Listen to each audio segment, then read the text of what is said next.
Hi, everyone. Welcome to the Fiercely Spiritual podcast. I'm your host, Sandra Ray, and today we are going to be talking about a subject that not many people get into it on a regular basis, but it's something that's really important, and it's all about finding your why.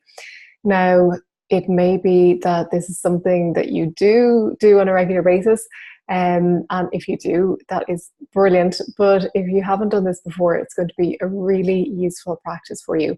And I want you to spend a little bit of time getting into this because you're going to find it really powerful. So, what does finding your why mean?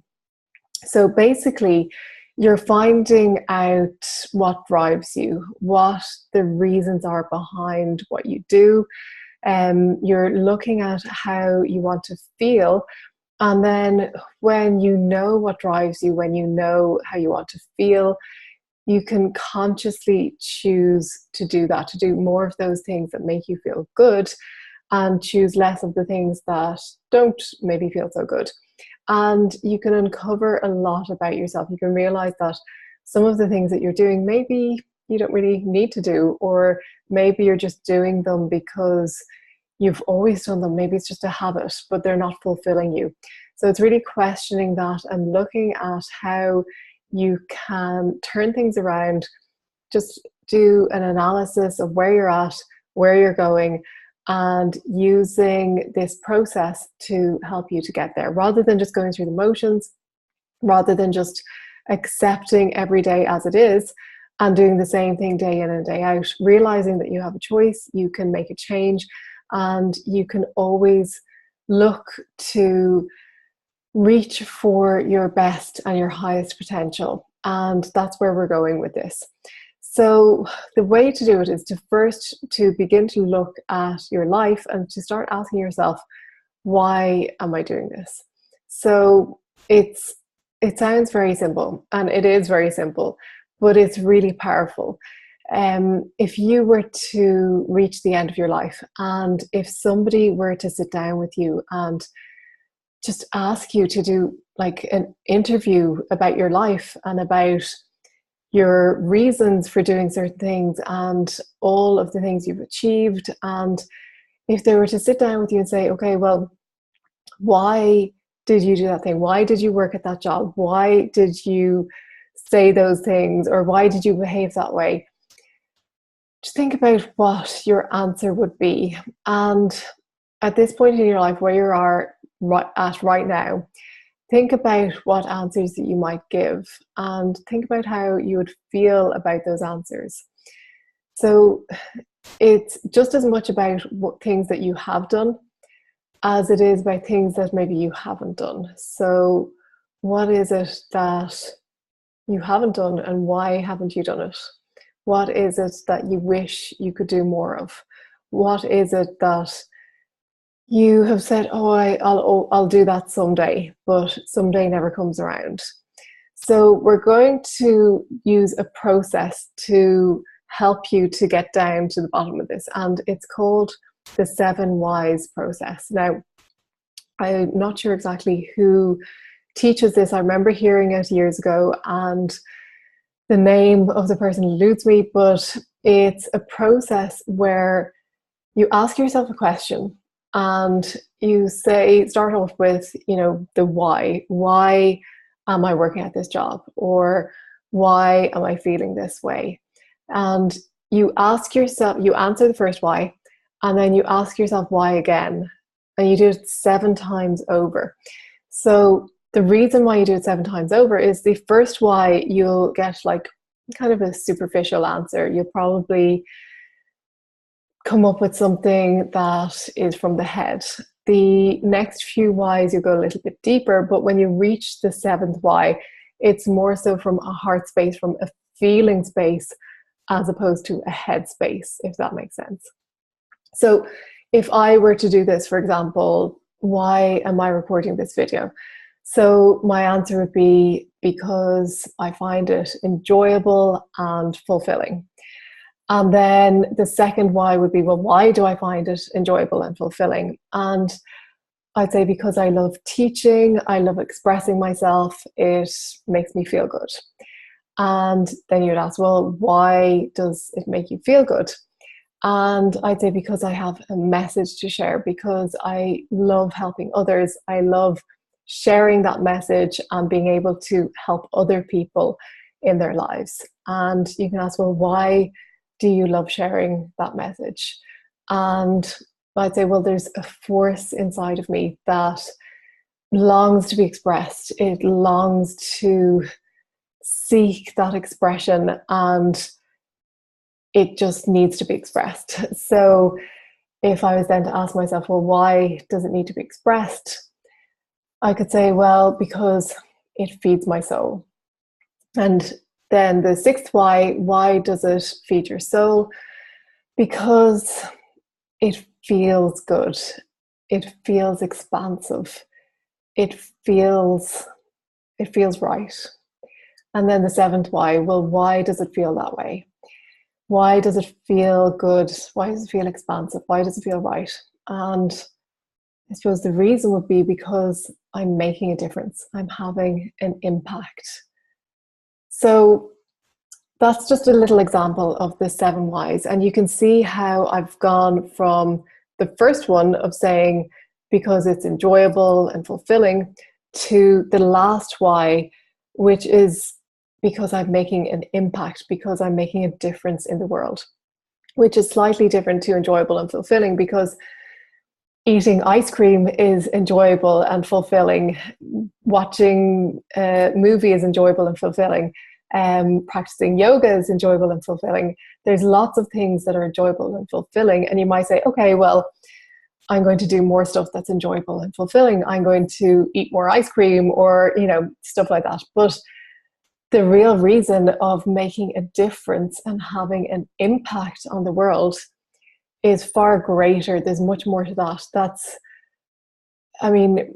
Eating ice cream isn't probably going to have that much of an impact on the world. Well, it might have a detrimental impact, but you get to see a lot more about yourself.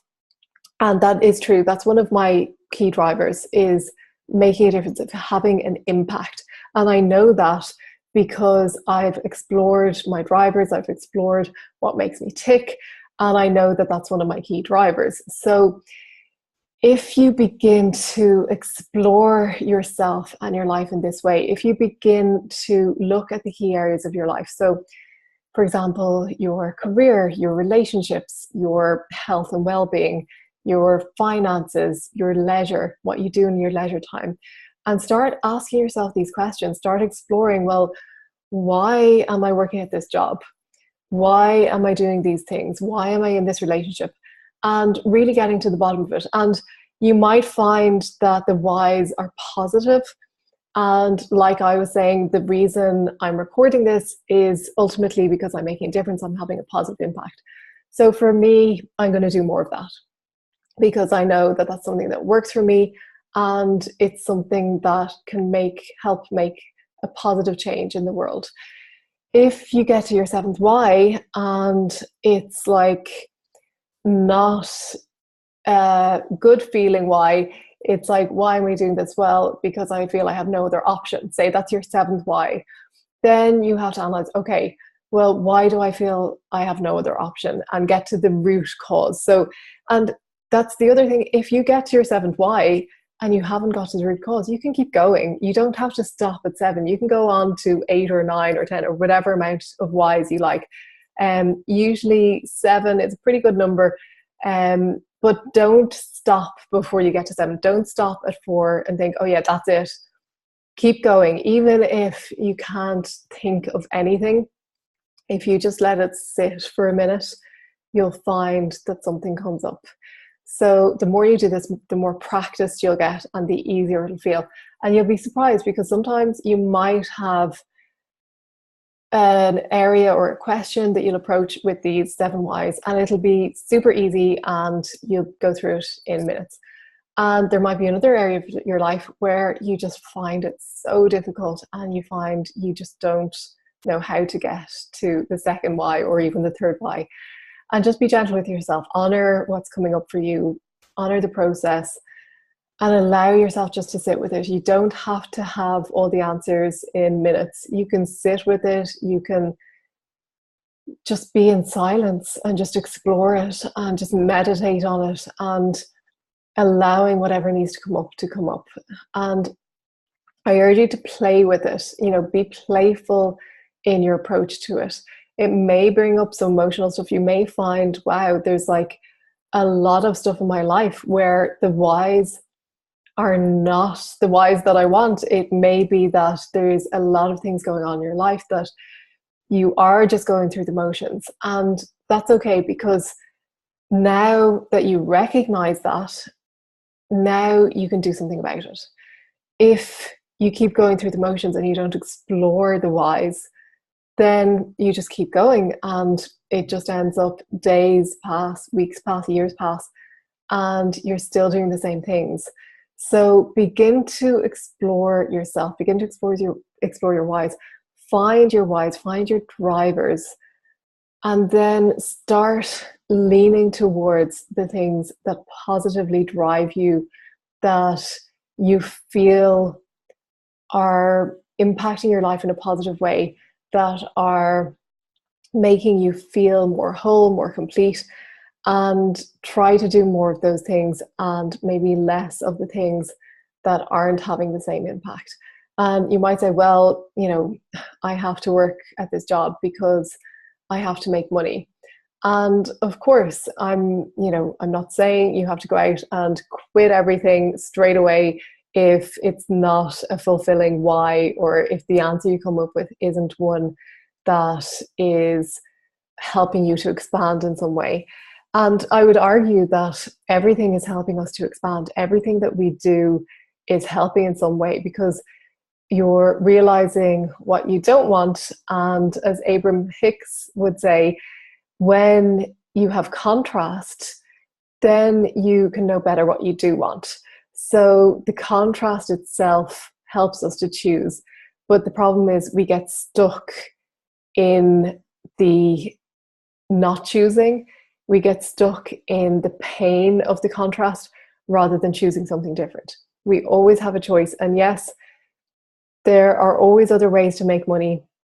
There are always other things you can do. And if you have to stay in something that's unfulfilling while you figure out how to make money doing something you love, then that's okay. But you have to make that unfulfilling thing. You have to find what drives you within that role or that job, if that's the case for you, or within that relationship. If it's a relationship that you want to be in, you have to find what it is that drives you. What are the things that you can lean into and do more of? And what are the things that are going to help you to feel more expansive and to feel better in yourself, and lean into those things?